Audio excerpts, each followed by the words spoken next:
Hi guys, and welcome to Pheas Airsoft, where today I'm going to unbox this CYMA Platinum CM.097B or M4 variant.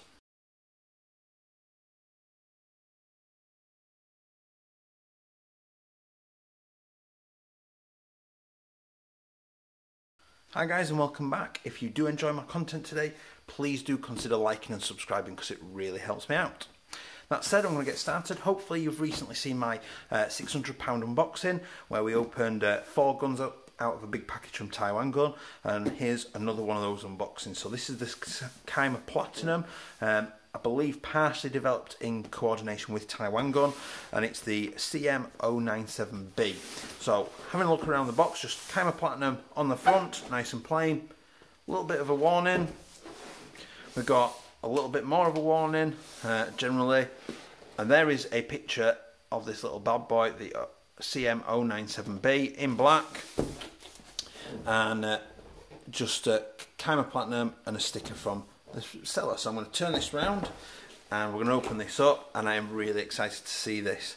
So as you probably remember from the video, we've got the chrono sheet, so it's pre-downgraded from it. It's doing about 320, just over 320 feet per second, which is absolutely brilliant.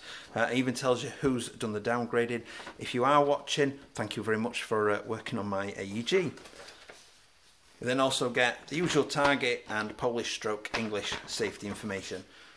Get that out of the way. So, nice black foam cover, and there it is. I absolutely love it. That is awesome. I am so impressed with this. So, part of this is obviously slight redesigning and reworking some of the body parts just to modernise the look of it a little bit. They have also included a mosfet in the stock as well, because this is a rear wired system and it's a quick change system as well, which we'll try and figure out as we're going along. So we'll look at the accessories. You get the usual European type charger, which is not much good to us in England. You get a NIM type that looks like 9.6. Again, I won't be using that because I'm all about lipos, so I'll put that back in. You get a PMAG, I suppose. That's actually a mid cap. That's not actually a high cap anymore. That is a mid cap. That's an interesting choice. Usually with obviously Chinese guns, it's usually a high cap, so for that to come with a mid cap, that's quite an interesting one. So put that to one side, lift the M4 up, and we've got, or AR-15 if you prefer, there is a cleaning rod down there, and there's a big X key or Allen key, I'm guessing for working with a bolt somewhere, but I've not quite figured it out. I wonder if it's to do with a quick change. So we'll move this box out of the way. Now, there she is. That, I absolutely love it. I love the stylings. I've gone for the shorter front end with this quite aggressive looking flash hider, just because I thought it looked quite different. So we'll have a look at the start and work backwards. So that obviously is a full metal flash hider. That's grub screwed in there, and you've got your free float barrel inside this sort of M-lock style RIS rail. Now I was hoping maybe possibly have some rails in the package to attach, but it doesn't appear to be so. Absolutely fine. I've got loads knocking about, but that's obviously quite nice and angled. Feels nice. There's no mega sharp edges or anything. It's definitely been well manufactured. I like that it kind of tapers a little bit, and you've got a QD point on each side here for a sling mount or something. You've got a nice flip up front sight. That's a nice click. That's not going to easily come back down again, and clicks down really nice as well. And then you've got obviously RIS rails for days all along the top here, all the way back to the rear flip up sight. I do think I'll probably get rid of these if I'm going to use this a lot, and probably put a red dot on, or keep those and put a red dot on it of some variety. You've got this nice angular upper and lower receiver. I'm guessing like a Magpul styling to it. Does look a little bit more aggressive and things. I do like that styling. That's definitely spring loaded, so I'm guessing if I pull that back, I should, and it does. So the dust cover pulls back and it locks on the, I want to say forward assist. I'm pretty sure it's forward assist. I apologise if I've got that wrong again. But if you press the button, it releases the dust cover. So it just makes hop adjusting far easier now. So you can see in there we've got the nice metal hop unit. I will in future do a full disassembly on this just so you guys can see what it's like. I'll just release that again and we'll have a look in the mag welly there. You can see it's got the metal hop unit and it's got the QC sticker on that's been quality checked as well. We've got nice, again, probably Magpul style pistol grip. That is really nice and comfortable. There's no poking edges, and obviously the receiver is shaped quite nicely as well to accommodate your hand. Plenty of real estate in here, empty space in here to get your finger in, gloved or otherwise. Safety, nice and solid. Single shot. It's a nice soft trigger pull. There's no mega friction there, which is nice. There's the motor adjustment screw. I'm guessing that's what the big hex is for in there, to adjust the motor. I can see looks to be a little bit more wiring than usual, so I'm guessing that's either excess wiring or to do with the MOSFET itself. Then we come back to the stock. So it's an adjustable stock, so you just push up on the bottom and that's 1, 2, 3, 4, 5 position stock. Possibly, I'll confirm that when I do a full takedown. But that is, obviously it's all full metal so far other than the pistol grip. I'm pretty impressed with this so far. Not sure I'm so keen on this button, but it is just a different rework on the crane stock. So we come to the back here and we've got a button that we just pull down and that allows you to pull out. Oh, it's hinged, I didn't realise that, that's quite nice. It's actually a hinged stock cover, and obviously there's your locking pin to hold it in. Now if I carefully pull, there is the connector. Now I'm not actually seeing a MOSFET in there, so unless it's integrated into the gearbox, I can't actually see a MOSFET. But I can see down the stock tube it does look like there is an easily removable plate that does look like it would allow me to quickly change the spring in the back of the gearbox. So what I'm going to do is I'm going to get my usual batteries and we'll see what kind of sounds this is making when it's fired. So I've got the usual new Pro batteries.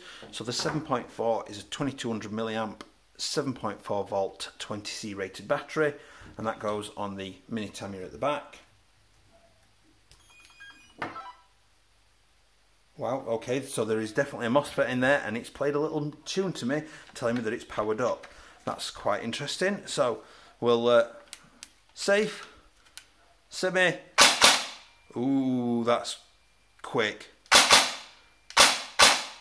It's not even a full trigger pull. Wow. That's, wow. Right, okay, so this is still a 7.4. I'm really impressed with that. Let's go for full auto. Ooh, that's nice. Wow, and that's only a 7.4. Don't forget that that's turning out that kind of rate of fire. That's crazy that this is coming as stock. So let's disconnect that battery. Let's try it with the 11.1. I'm almost a little bit worried now. I don't think there's actually the stock room to get this in permanently, so if you did want to run one of these, that said, no, we're good, we're good. So I can get the 3 legs in there. Whether I can properly lock the stock up or not is a different story, but we're just doing this for testing purposes. So if you listen carefully, hopefully you'll hear the music. So there it went again, it's playing its little music. So safe, single, that's actually double shotting. That's actually a 2-shot burst. I'm guessing because it's spinning it so quick. So we'll go to full auto. That's absolutely crazy.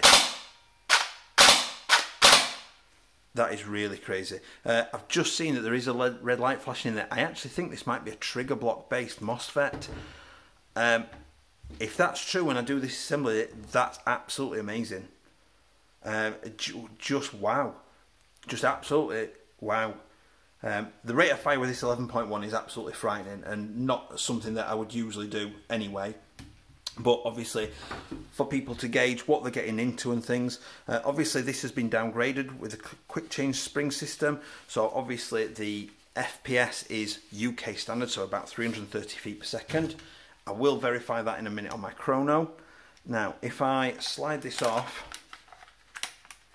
which I should be able to do, and pull that down, and I can't, so I've slid it to the end, I've pulled the trigger down, and I can get in there a little bit more easily.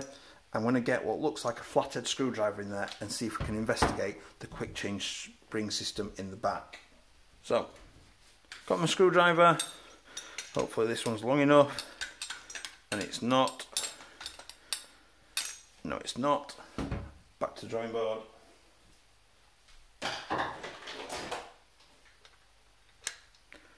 So I've inserted the screwdriver, that is unscrewing.